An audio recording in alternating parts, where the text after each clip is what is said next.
So I should start with a confession. I have no idea about anything related to the topic of this workshop. I'm a mathematician. In fact, I'm a, let's say, pure mathematician by training. And I kind of work on two independent topics. So one is more computational. And in that capacity, I interact with social scientists and I interact with seismologists. And I also have a pure strand where I only talk to pure mathematicians, and among those, the purest of the purest. So I was visiting University of Florida at some point to give a talk, and to my surprise, someone not from the math department reached out to me, and that was Reinhard. And I thought, okay, yeah, we're going to talk about computational stuff. And little did I know, Reinhard wanted to talk about the purest of the purest and how we can apply it to biology. So I think he was way ahead of his time on this. And he got me totally hooked on the topic. And so since then, I've been thinking about the topic a lot. As a mathematician, pure mathematician, I don't want to give a very technical talk. I want to give a philosophical talk. So I'll be done in just a couple of minutes, and we can go back to discussing Gary's talk. I have lots of philosophers in my family. One of my parents, my aunt, uncle. In fact, my aunt was the department chair of philosophy at Penn. There are way more. So I'm going to talk about philosophy. But okay, I told you that I'm a pure mathematician, and the first question you should be asking is, no, you shouldn't be asking this question? Oh no, why wouldn't you ask this question? Okay, maybe, what if I try this? Wait, how do you connect it? Okay, I can't figure this thing out, so.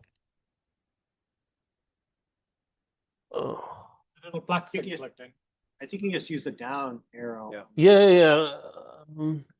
I just like to walk is the problem. Oh. Okay, great. So this is the question you should be asking. Why the hell is this guy talking to us? And when I was reflecting on this question, I was reminded of this comic. And I think if we could draw it to scale, if we take the one here on your left, the kind of pure math that I do, if we draw it to scale, I should be standing over here. Exactly, if not further. Right? I can't really see you guys from way over there. Okay. I mean, you could actually replace it, replace the word purity here by ignorance. And it would be accurate, and some people would probably find it more agreeable than that. Okay. So I'm in a math department, and what kind of stuff do I do? I often reflect on what makes people pure mathematicians versus applied mathematicians. And I would like to propose a framework for thinking about that. So on the one hand, we can think about what kind of abstract objects we deal with. So there's a level of abstraction that every mathematician has to deal with. On the other hand, there's something I would call complexity, maybe number of equations, number of variables that we deal with. And the kind of classic divide of pure and applied math goes something like this. Pure math is high abstraction, low complexity. Applied math is low abstraction, high complexity. And that's where these two worlds don't really talk to each other. So what I would like to suggest is that this is perhaps insufficient. I'm just going to say, I'm not trying to be demeaning to either side, right? Applied mathematicians would probably say, I would imagine, that we deal with very complex objects. If we become more and more abstract, what's going to happen is, we're no longer describing anything. We're no longer describing biology, let's say. On the other hand, pure mathematicians think of their low complexity as a feature, not a bug. We have a word for saying that something is low complexity. We call these things elegant, right? We take pride in low complexity. However, to me, this is a bit outdated.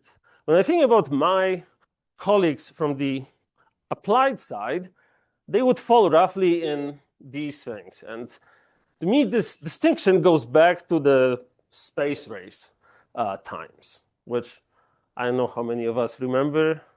I can't say that I do. Right, but there are certain areas that we consider applied. And in fact, it has nothing to do with applications. The distinction now becomes more what tools we're using, not whether we are applied. And as a result, this distinction ignores the fact that a lot of areas that are highly applied are actually not part of applied mathematics at all. Things like TDA or lattice-based cryptography, post-quantum cryptography, they use quite sophisticated tools. And what I'd like to maybe pose as my main take-home message is this. The interesting problems, the problems that we haven't solved yet, fall under two categories. No one cares about them, or they are high abstraction, high complexity. That, I think, is the state of the art. We figured out all the easy problems. We have to figure out problems that are high abstraction, high complexity. And I would hope that you'd agree with me that modularity is that kind of problem. The alternative is nobody cares. And there's at least a room full of people that do care. Okay? Okay. So that's kind of my main point. So in thinking how we can abstract, let me suggest just a simple exercise. Why wouldn't you divide pure and applied by the subject or the question they ask rather than by abstraction? I feel like applied math is asking questions related to certain applied context versus pure math is asking questions, say, prime numbers or topology. So my observation would be sociological, more so than yeah. I think epistemologically, I think you can pick any division. I would say sociologically, that's essentially where we ended up. Okay, so I want to. Oh, maybe I'll follow up. Why would you say the interesting question are? Because you place the interesting question at high complexity and high abstraction. The other way to think about it is, as you make things more abstract, the complexity reduces. So it's almost like there's a diagonal line between pure and applied. Like, can you comment on why you pick one corner as opposed to a midpoint? Again, I'm. So abstraction helps you reduce complexity. That's true. I'm saying there is part of it that's purely sociological, right? The kind of tools that applied mathematicians use will always end up in this corner. Like, I'm not commenting on whether that should be. I'm commenting on what is. There's also something else other than complexity. I'm not sure what you mean by, but conceptual difficulties with abstraction. I mean, it took me a long time to understand vector spaces because it is so abstract. So there's that problem too. Right. Yeah, on your axis somewhere. Guess you have a third dimension, maybe. Yes. So I'd rather not comment on that. But okay, you said that. I'd rather yeah. But since you understand vector spaces now, I have a question for you. What's a vector space? There's a couple of laws. Okay, great. Yeah. So you can give an answer that would be the other. This is N, by the way. This is N. I don't know what happened to it. It's sick. Okay, this is also N. So it's Rn or Cn. That's a perfectly legitimate answer that someone maybe 200 years ago would give us. Or you can say pretty much what you just said, right? Something that satisfies some laws. Okay. Now, I love to teach linear algebra. And in fact, one of my favorite proofs that I do in that class is proving that the definitions are the same, right? That the laws, as long as you're finite dimensional, exactly describe this. So you can ask, okay, why would you go into all of this effort to write these laws so that you can recover something that I can write, with 5 symbols or 2 symbols, right? That's a perfectly legitimate question. And I can give you a few answers to it. So answer number 1 would be, I want to think about these objects very differently. I guess I can move this cursor. Okay, so when I think about the definition A, I think of a vector as a list of numbers. And maybe that's not a very useful way of thinking about it. Maybe I want to think about some direction and magnitude. Often in physics, I want to do just that. Okay. What is Rn really? To me, Rn is an n-dimensional space, but it has a basis, a chosen privileged basis, right, of standard vectors of the axes. Okay, but if I restrict to a subspace given by this equation, so just some plane in R3, there is no such canonical choice. So all of a sudden, that would no longer be a space, whereas it just looks like a plane, so it should be. When I write the list of axioms, I can easily generalize to other objects. So I can talk about infinite dimensional space. Sometimes I want to take functions on the unit interval with values in real numbers. And lastly, to use the word modularity in the least helpful way to the present context, it's modularity of notation, which mathematicians are also obsessed with, right? Is my vector a sequence of numbers, or is it just V? The point is, and we'll see essentially all of these reasons show up later when I talk about modularity of Boolean networks.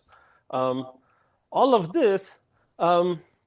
these reasons kind of help us move forward and understand what's happened.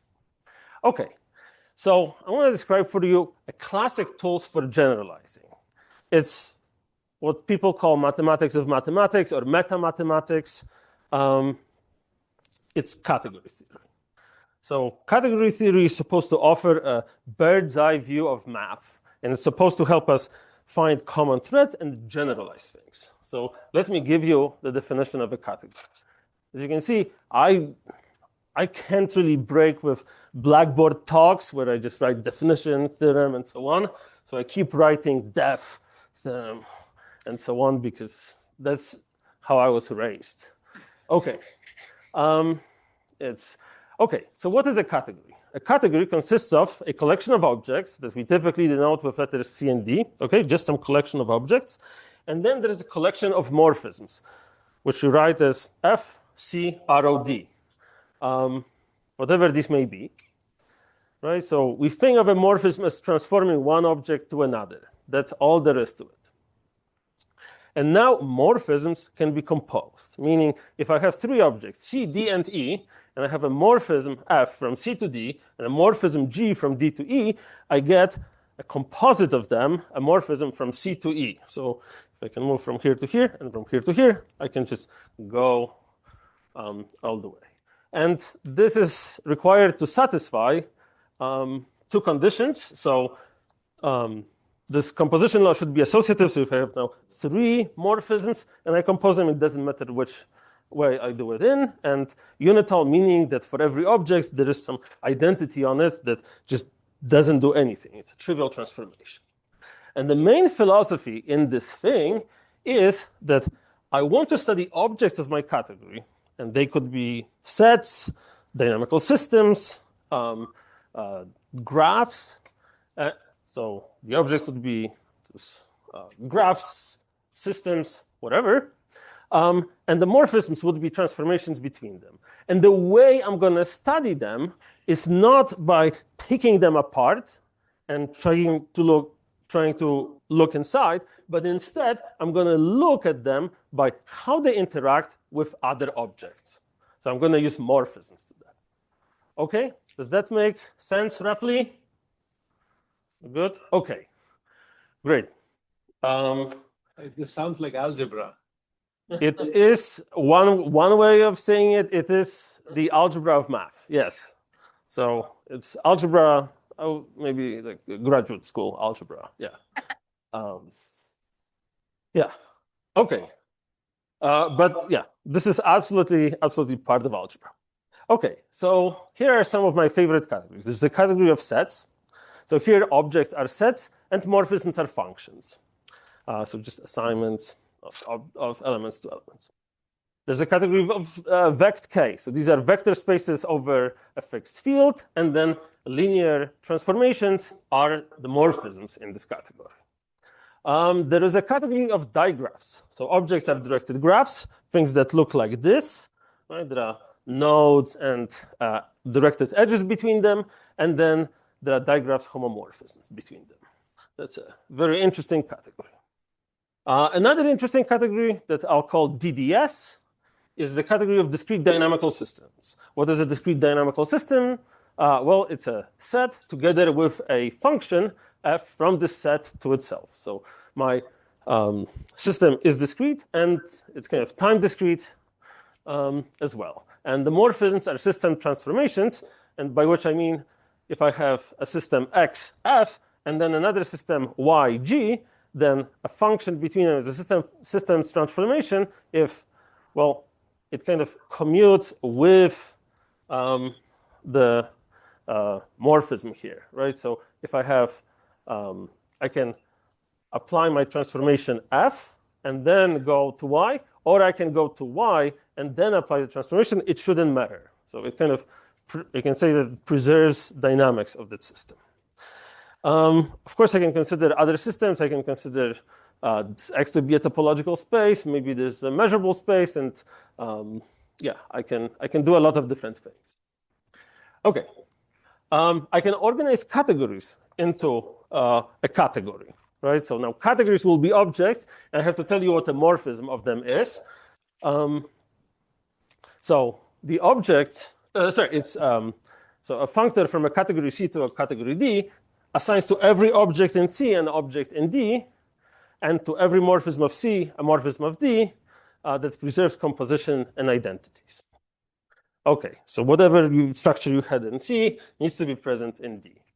So one example would be if I have a digraph, so I have nodes and edges, I can just forget that there were any edges, and I get I just get a set of vertices of that digraph. Another one would be if I have a set, I can take the free vector space on this set, meaning I just I just take a vector space whose basis is that set. Great. So in a category, how can you tell that an object is one element, right? So we're not allowed to look inside. We can only look at things from the outside. That's the philosophy. Philosophy is study objects by how they interact with other objects. Here's my answer to this question. If I take any other object, there would be a unique morphism to my object T that is allegedly having one element, right? How do you know that the set has one element? Well, any function into it would have to map everything to one element. So there's only one function. How do you know that the vector space is one element? Every linear map to it would have to map everything to that one element, and so on and so forth. So saying exactly one morphism is the same as saying having exactly one element if my objects have elements. Okay. I can use this language to learn a lot of properties of objects by checking how they interact with other things. And using similar tricks, similar ideas, I can in fact define way more. I can talk about what it means to be a product of two things, what it means to be a disjoint union, what it means for an object to have a certain number of pieces. And then I can say what it means to be a piece. And when you think about the number of pieces or the number of modules, let's call them, well, the number of pieces in, let's say, a set will be the number of elements in the set. The number of pieces in a vector space would be the dimension of the vector space. I have one definition that instantiates to all of these settings. And when I do it with a discrete dynamical system, it will be the number of basins into which I can decompose my discrete dynamical system. And so what I would like to propose is that perhaps instead of thinking about what is a module, we should think about what is a morphism. Because a morphism determines the definition of a module. And with this change in philosophy, you can perhaps at least see which definitions don't work, right? Like you put something in, you get something at the other end. You can say, I like it, I don't like it, but at least you get something. Okay. And category theory has been extremely successful in abstracting in other areas. In physics, for modeling quantum mechanics, von Neumann started the trend of talking about of using Hilbert spaces. And towards the end of his life, he admitted, I no longer believe in Hilbert spaces. And the current modeling framework would be something like Dagger compact closed categories, whatever that is. Okay, you think about something like functional programming. If you want to write the operational semantics of Haskell, which I had to do at some point, you question your life choices. Instead, you have very elegant language of monads, which are certain types of functors on the category of types that you have. And this continues throughout other applications that some of them I know more about than others. Okay. So what the hell does that have to do with modularity in biology? That's a great question, and maybe I'll leave it as no. Leave it as an exercise for the reader. That's mathematician's way of, proof by intimidation. Great. So I want to tell you about the paper that I really like, which is this paper. Reinhard mentioned it yesterday. I think the insights from that paper are fantastic. I'll try to explain the main insight. Just to tell you how fantastic these insights are, we had this working group today, and I think the working group is on its way to almost reproduce this paper. We spent 2 hours almost trying to do that. We're not, by the end of the week, we'll get there. No, it's not true, but I think more people should read this paper. It's a fantastic paper. Okay, so Boolean network, again, it's a sick n. Like sick, it's not good, not like sick. Okay, it's a function like this, and I just need definitions, and I can't bring myself to write F2 here. I'm sorry, that's just mathematically impossible. Okay, yeah, so we have some wiring diagram, something affects something, and rather than looking at the wiring diagram, we want to look at the whole function, right? The whole discrete dynamical system. So here we have 4 nodes in the wiring diagram, so we should get 16 elements, and we get a function that sends something to something based on this function, right? Okay, so what these authors do is they do the following, right? Like they say, okay, instead of looking at this, let's look at the directed graph first that they call the state space. So instead of a function, they now have a directed graph with the property that every vertex is one outgoing edge. And once they have that, they say, okay, for every vertex, let's just look at this trajectory and understand the attractors. So they identify these attractors, and then you just keep going in a loop. Okay, so that's what you want to understand. You want to understand how you can study these attractors in terms of smaller pieces. Reinhard told us all of that, but maybe I'm recalling it because I'm thinking mathematically. Mathematicians are like children. They best like stories they already know. Okay, that's one piece of wisdom I'd like to share with everyone. Okay, so the key insight of that paper to me is that if you look at, let's say, this wiring diagram, there's something special. What's special in this wiring diagram is that you can look at this piece, and its main property is that this does not depend on the downstream. Right? Like this part of the network does not feed back into. And they come up with this decomposition theorem that I won't give you the details of, but essentially what they tell you, and they do it precisely, this is just a philosophical summary, let's call it, that attractors of this network decompose into the attractors of upstream and attractors of downstream with this weird operation that I'm not telling you what it is. And let me try to describe the proof of this fact with one sentence. I would call it heroic. So it's a lot of combinatorics that to me is heroic, because I'm a pure mathematician that likes elegant, short arguments that are very abstract. They are very heroic and are able to compute it. I don't have that ability. So what I would like to propose instead is that we take a categorical functorial approach. And that's what we did in this other paper that Reinhard also referenced yesterday. So it's a paper, Categorical Foundations of Discrete Dynamical Systems.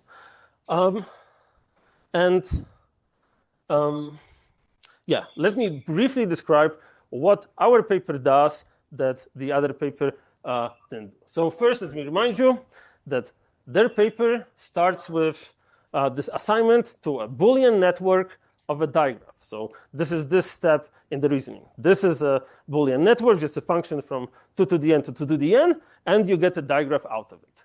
And then you want to, so I'll call it state space. And here you have A, which is taking the attractors of a digraph. And you can just follow this thing. Okay, so when you do that,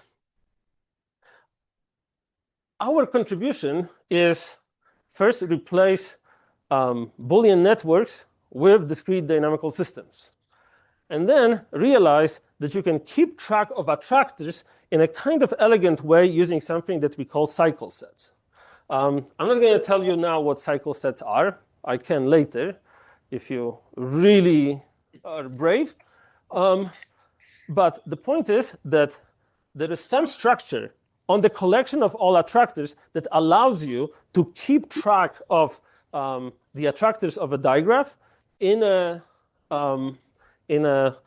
way that reduces complexity and tells you kind of different relationships. The question then becomes what kind of structure you can identify here that gets preserved by this functor. So what from discrete dynamical systems gets taken to these cycle sets.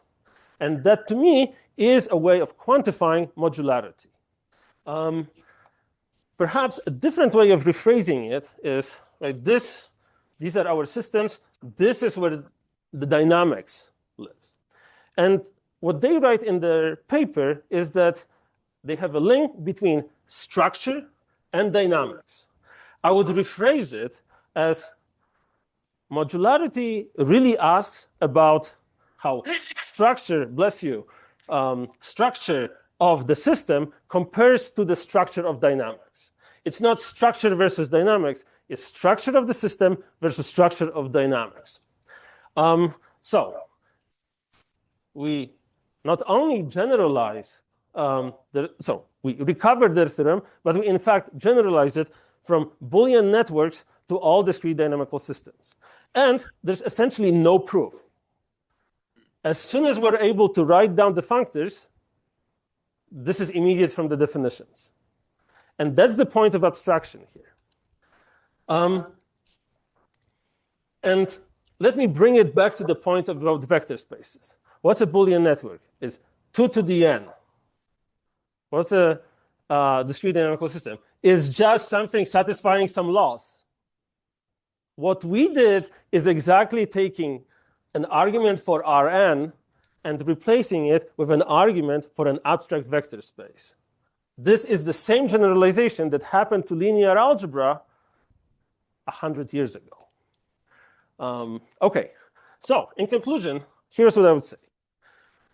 Category theory, what it can do for you is it can identify relevant mathematical structures.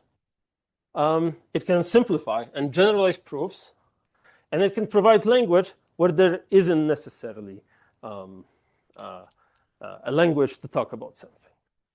But it has limitations. As much as I love category theory, it has limitations. What it can do for you is it can't interact with data directly. I somehow need this intermediate process. Like we couldn't, with category theory, we can't go directly to biology. We have to have this two-step process. And in itself, it can't make predictions, but it can generate things that will then make predictions. Okay, I think I'm way over time, but I think I'll stop here. Thank you.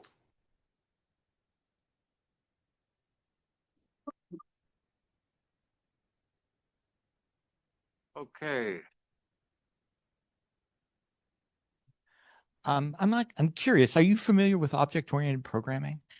Yes. Fine. So this notion of combining basically objects and functions together is something sort of inherent in that as well. Do you relate that in any way? Because I was noticing, that the notion of a function and sets and the like. I didn't know if you have a connection there for category theory. So category theory provides great models for functional programming. So for us, the difference between objects and morphisms is the fundamental distinction. So we actually don't want to, they live in the same universe, but they are assigned very different roles. That's how I would phrase it. Yeah. So when I'm thinking of semantics of Haskell, it has to be, Haskell or something like OCaml or. Great talk. So I went down the category theory wormhole about 15 years ago and was stuck in a very deep attractor basin for a long time. And I actually had Reinhardt come out and spend a couple of days in my basement office at the University of Chicago trying to figure out if we could come up with a category theory definition of biology of which we could not. And I think, and so maybe this question is maybe too concrete. The problem that I always ran into was this associative property, right? Because in biology, that doesn't hold, right? The order of how things go actually is really, really important. Now, that may not be true in the mathematical abstractions, right, that you've looked at. But in mapping to biology, I couldn't get past that. So you have a formalism that is capable of describing biology, Boolean, discrete dynamical systems, and yet that particular property of your target object doesn't fulfill that particular criteria. Am I being too concrete in trying to make that extrapolation? So I would say maybe you're being too abstract, if that's possible. I know I contradict myself on my philosophy, but I don't know if something can hold or not hold in biology, right? You have to we can solve biology. We can solve a specific problem. And what I would say is, once you have a specific problem, there might or might not be a category that addresses that. But certain things need not be associative, but maybe these things are not defined as morphisms. Right? If that makes sense, right?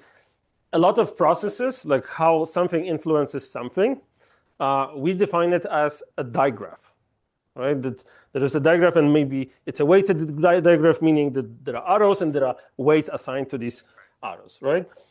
This is just an object. This need not satisfy any composition or associativity. But now all of them assemble into one category. And then there are morphisms of digraphs that compose strictly. Okay, so it's yeah, it's a investigation of a class of representations of biological systems. right. So to put it differently, like if you have something that you want to be objects and morphisms, it need not be the case. But it still might be the case that there is a way of addressing this problem using category theory. In this project, the thing we were stuck the longest on was using Boolean networks. We wanted to have a category of Boolean networks, but this is just a very poorly behaved category. You actually can't identify any structure on that category. On the other hand, when you embed Boolean networks into this larger setting of discrete dynamical systems, you all of a sudden see that certain things behave very well. It's exactly this thing where you have R3, and then you have this plane inside of it. And then that's not necessarily R2 with a canonical choice of basis, right? That's exactly the kind of problem that we saw. And so sometimes you have to be more restrictive. Sometimes you have to be more permissive. Sometimes you have to think, okay, maybe that's not going to be a category. It's just going to be an object in my category.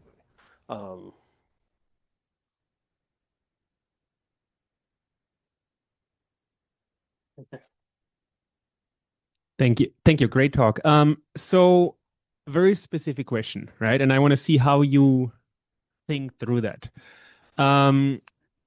We assume here synchronously updated Boolean networks or discrete dynamical networks systems. Other people are assuming a much more generic asynchronous update. Then you don't get this cycle set, but you get something else that corresponds to like attractors or so, right? What would you have to think about so that you can say your theorem even applies to that setting? Yeah, that's a great question. I have to say I haven't thought about it as you predicted. Yeah. But what does it have to satisfy, right? You said like as long as you can show that this final set that you call whatever object, right. Yeah. Satisfies something, then we can show that this theorem basically falls out of the sky and we get for free. Right. Okay. So in this case, what we identify is you have certain monoidal structure, just something that category theorists really like, monoidal structure on the category of discrete dynamical systems, which, by the way, you guys defined for Boolean networks, and we simply just gave a categorical definition of it. And you just look at this composite functor, and you see, okay, it takes this monoidal structure to the monoidal structure here.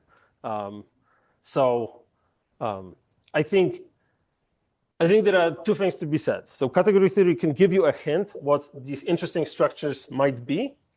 But the other thing is a lot of interesting structures come from just experiment, right? Like we need actual biologists that actually know what they are talking about. To me, category theory is just pushing symbols.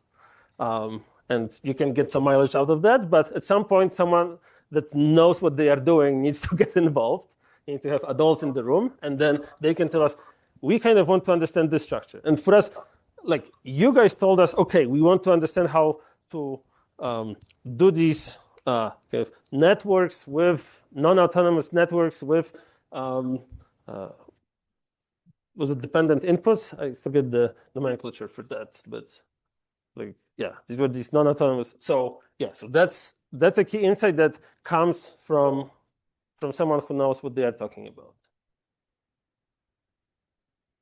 I was curious if the product in the paper that's defined induces a product in the functors, and if you can also get quotients on initial category. Yeah, so the category on the category of discrete dynamical systems is closed under all categorical operations. Like so, quotients would be very much yes there. And sorry, and the first part was if that induces a product in the functors. So it induces something slightly different than just the product, but yeah, this. something. Yes, you can say what it is, but yeah, it's a yeah. Okay, I have a couple of questions over here. Start.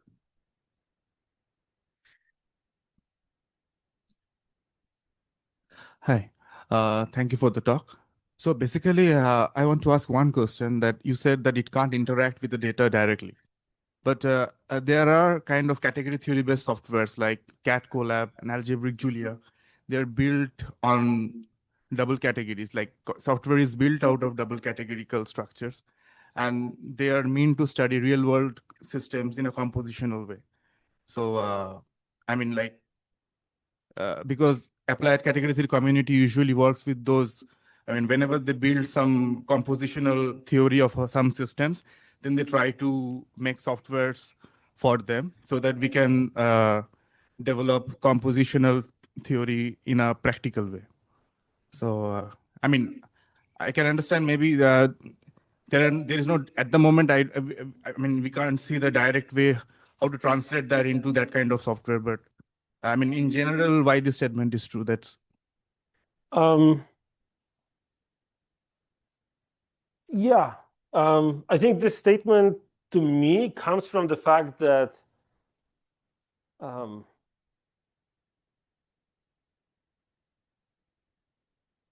yeah, I'm trying to think how I can be Canadian polite here. And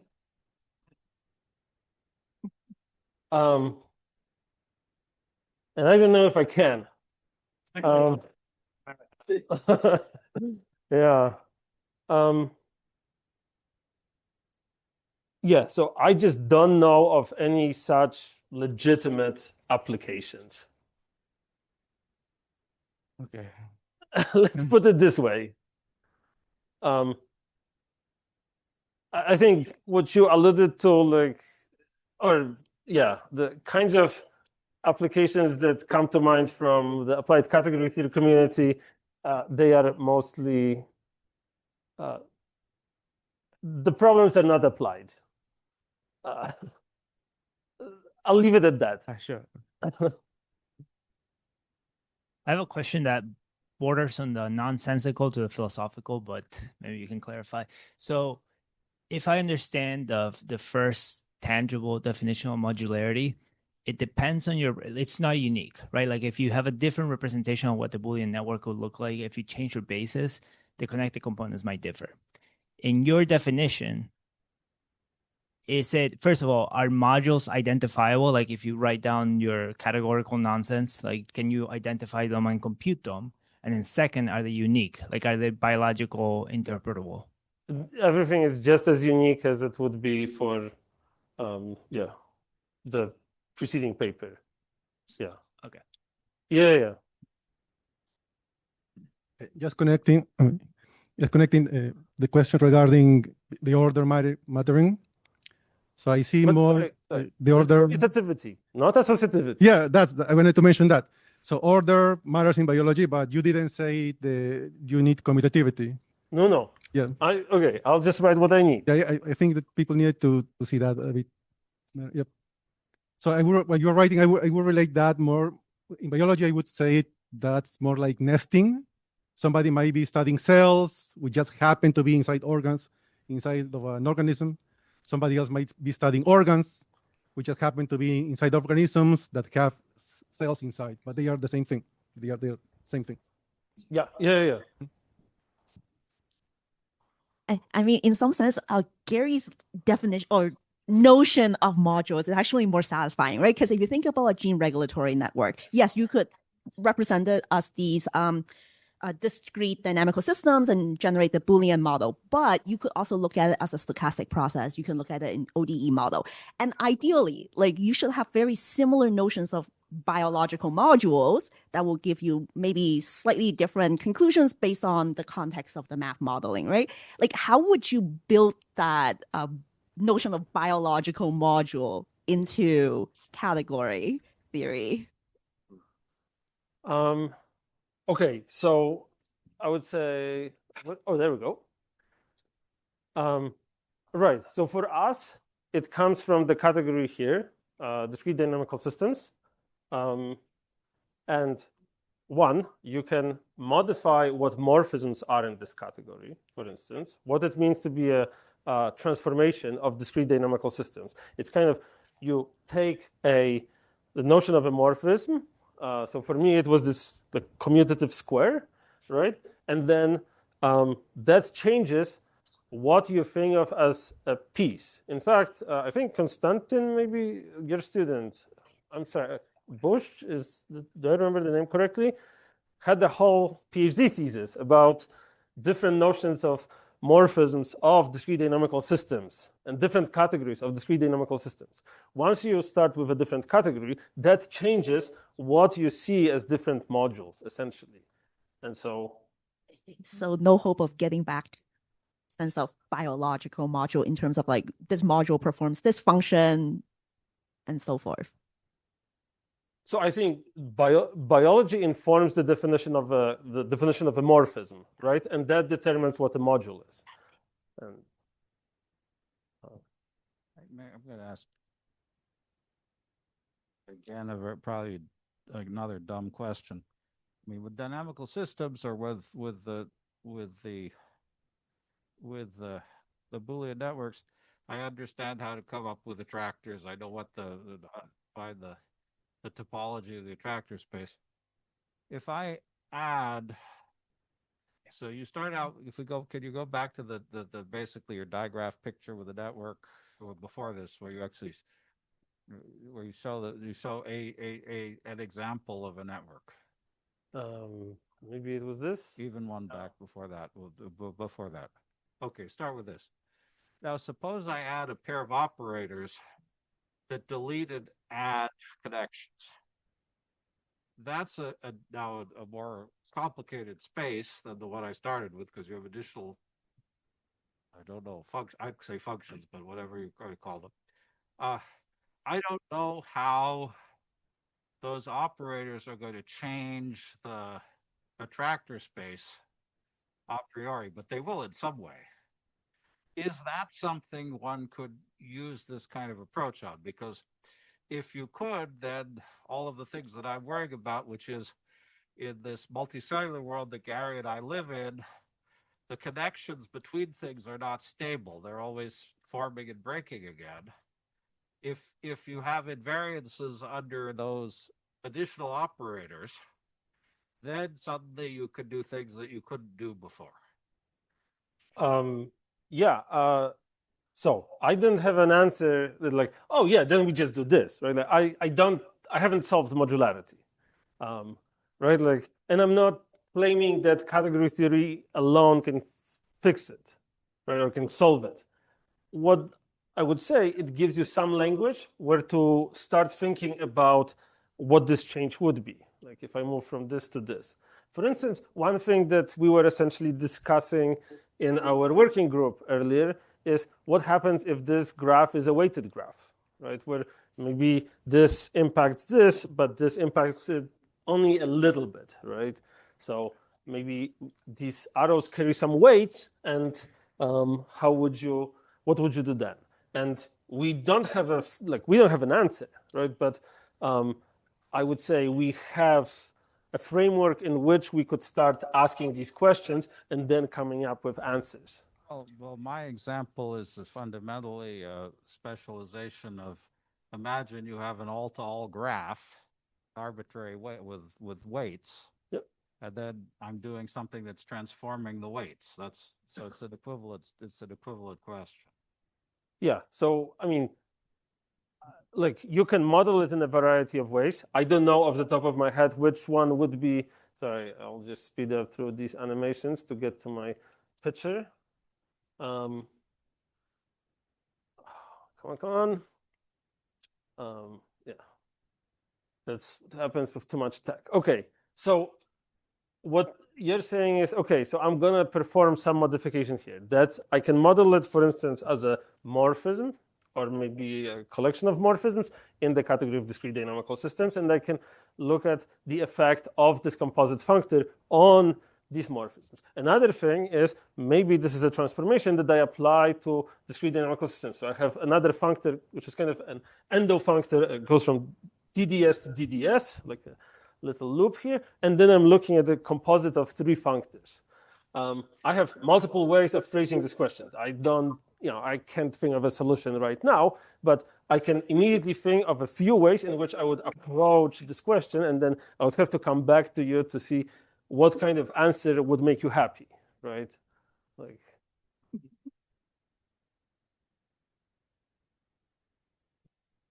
I was also curious if you have been thinking of, like, say, multi-scale discrete dynamical systems, like multiple temporal scales, for example. I have not. Okay. Yeah, if that's something that's interesting to anyone, I would be more than happy to think about them. But yeah, again, like the way I think about it is I have no idea what's interesting. Right? Like I have no opinions, but if you tell me what interests you, I can try to, yeah. Yeah, so I just want to clarify something in response to your question. So what Chris starts with and what this whole process starts with is with a mathematical representation of a system, say a gene regulatory network. So what Chris took is what we started with, which is a Boolean network. Now, you could, of course, start with a system of differential equations. You could start with stochastic process. And so then, I mean, one of the things one could do is develop this whole pipeline, certainly for differential equations. It should work the same. What we shouldn't necessarily expect is that if we change the representation from, say, a deterministic to a stochastic one, that all the properties of the system are preserved by each one of the representations. My question was trying to go one step backward and say, are we interested in kind of modularity in these mathematical models, or are we really thinking of a biological concept abstractly? I don't know what I'm talking about. Yeah, well, I would say we are interested in the biology, right? But of course, the way we understand biology, the way we perceive it, at least in this setting, is through computational models. Right? And the model choice we make determines what we can and cannot see in the biology of that system. So maybe a Boolean model will tell us some things, but not other things. Certainly there is no kinetics that we would see. So if we're interested in kinetics, we should probably pick a system of differential equations, but they might have a number of other properties that might be just mathematical artifacts, or they might simply see something that another representation doesn't see. So we need to be careful to distinguish the downstream mathematics from the first representation of the biological object that transports it, so translates it into the field of mathematics.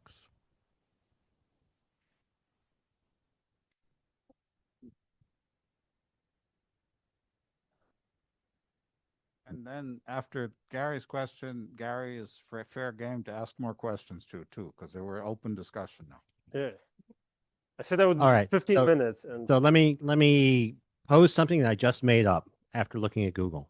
All right. So let's say that we had two sets. One set is a set of pathways, and the other set is a set of modules.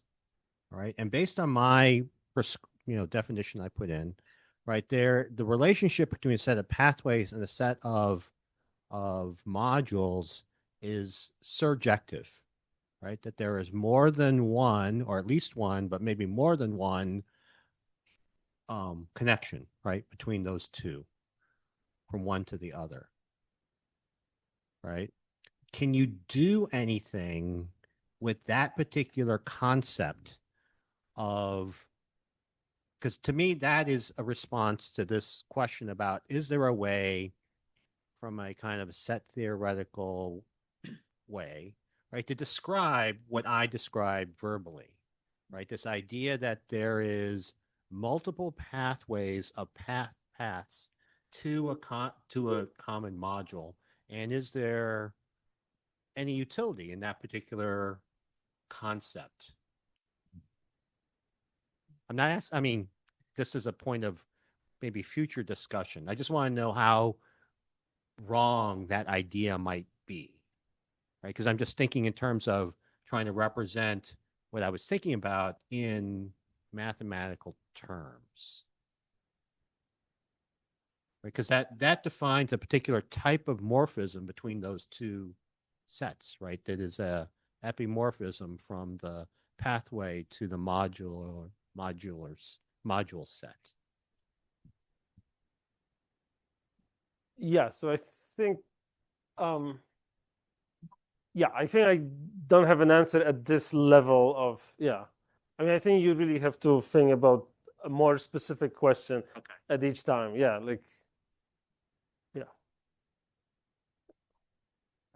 I think Gary, you and I were talking similarly. If you defined fundamentally the thing that's important is those cyclic, as those dynamical responses, those cycles at the end, whether we're going to think about them as, you know, in a Boolean network or in some dynamical systems, there are some set of behaviors or processes which are the things that are the output of all of this that we care about, that we want conserved.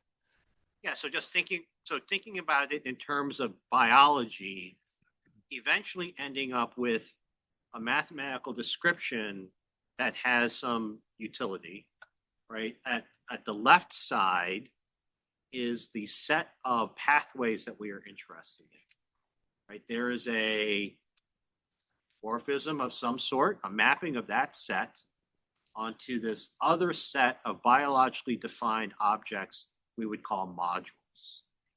And then the question is there some way to characterize those modules that would allow you to eventually end up with a transform to one of those sets, right, of objects that people know how to use, right? Because the first two part of those are just words describing biological things, right, that may have, you know, we can just define them, but they're not characterized in any sort of formal sense.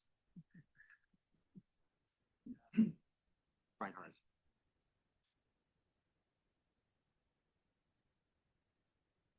Yeah, maybe I'll try and answer to this. I think, Gary, what you've described is a mapping of sets. Yeah. If you want Chris to get into the action, you have to provide more structure. So, for example, you would have to relate pathways. Like you would need morphisms to get a category of pathways. Otherwise, there's no place to apply the whole machinery that Chris was telling us about. Okay.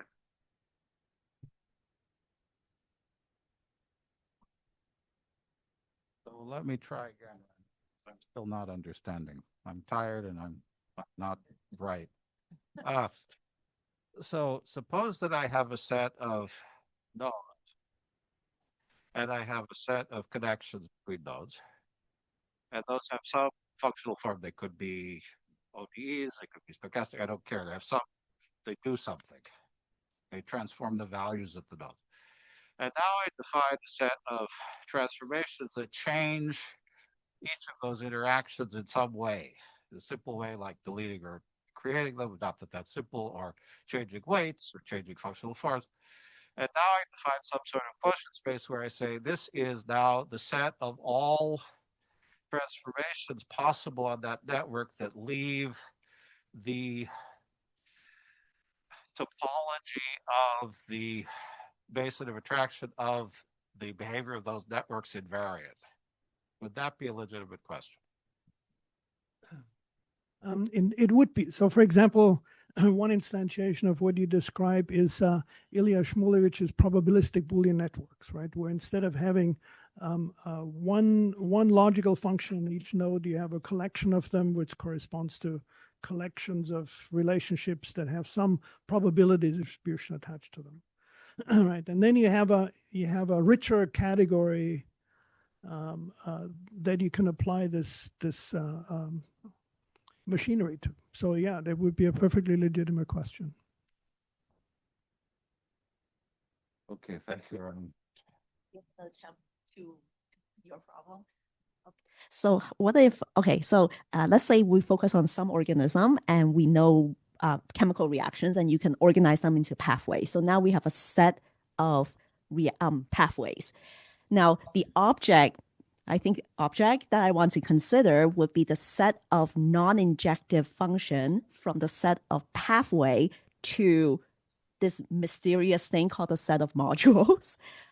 What else can we say based on category theory, or like what are some well-posed questions that we could ask? Because I think the goal is to sort of identify what exactly are the things, elements of inside this set of modules, right? Well, you would need to ask the questions.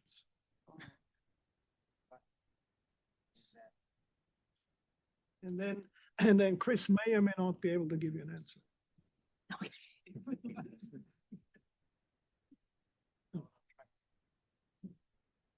Okay, so how about this?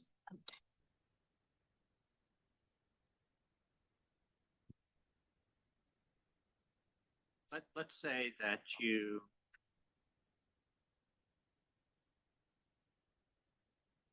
Let's say that you equate modules as attractor basins, right? That are conserved from different pathways. I think that's kind of what you showed, right? Is that you were able to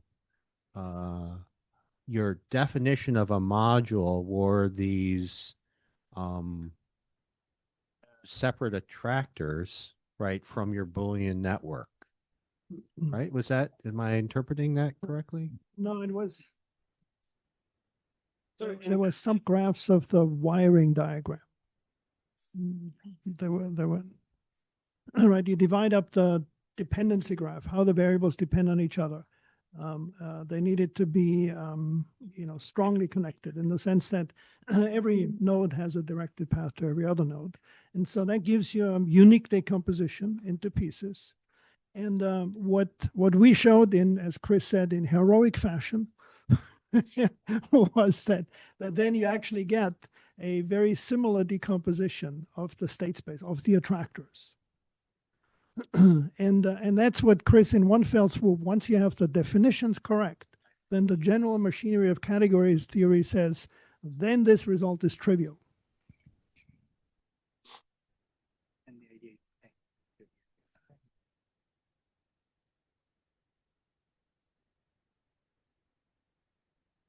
Okay, any more questions for Gary? Or you could also ask about evolution, about drug discovery, about modularity. You don't have to, we're happy to talk. I mean, category theory is fine too, but if somebody wants to ask Gary any questions, we have.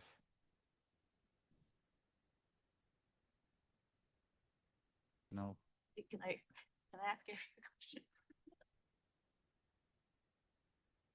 If you can propose a smaller objective, what would it be?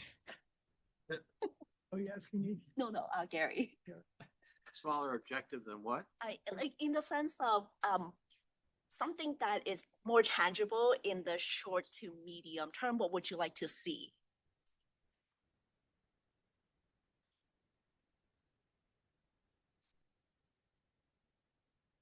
I have to think about that. I have to think about that. I can't come up with anything off the top of my head.